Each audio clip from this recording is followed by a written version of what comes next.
Melayu, maka saya tulis prompt pun dalam bahasa Melayu. Okey, jadi tuliskan draft surat rasmi untuk menjemput beliau. Gunakan bahasa Melayu dan gunakan intonasi yang profesional. Okey, jadi satu lagi cara nak guna AI ni adalah kadang-kadang kita prompt je dulu, maknanya kita tengok respons dia macam mana. Lepas tu, kalau perlu kita improve lagi prompt ni. Jadi selepas saya tulis ni, saya pun tekan enter. Baik, sekarang dia dah siap menulis.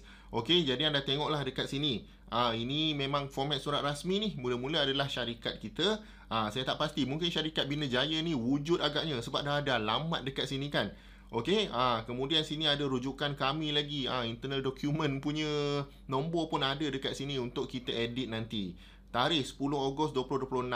Jadi tarikh ni pun kita akan ubah mengikut tarikh yang sebenar.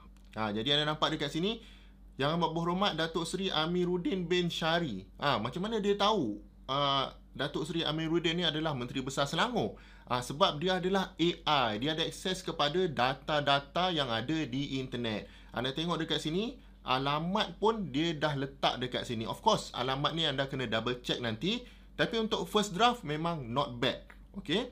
Alamat ni dia yang cari. Kalau anda perasan dekat kita punya prompt ni, kita tak specify pun kita punya alamat. Kita tak specify pun alamat kita tak bagi tahu. Alamat Menteri Besar pun kita tak bagi tahu. Betul tak? Dia buat sendiri untuk kita. Okey, jadi jemputan ke Majlis Jamuan Makan Malam Syarikat Bina Jaya Sendirian Berhad. Okey, sukacita dimaklumkan bahawa syarikat akan mengadakan satu majlis jamuan makan malam tahunan sebagai tanda penghargaan kepada rakan strategik, pihak kerajaan negeri serta pelanggan korporat kami. Majlis tersebut akan diadakan seperti ketetapan berikut.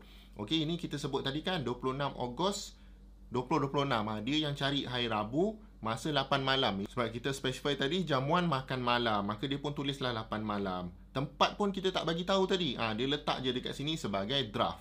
Okey, sehubungan itu pihak kami dengan penuh takzim. Dengan penuh takzim ini ayat-ayat ni yang mana kalau kita nak mencari sendiri, memang masalah ni nak cari ayat-ayat ni. Susah nak jumpa dan kita pun tak terfikir nak buat ayat macam ni. Tapi guna ChatGPT ni dalam beberapa minit sahaja dah dapat ayatnya. Dengan penuh takzim menyemput Yang Amat Berhormat Datuk Seri untuk hadir sebagai tetamu kehormat ke majlis tersebut. Kehadiran Yang Amat Berhormat amatlah bermakna dan akan menyerikan lagi majlis berkenaan.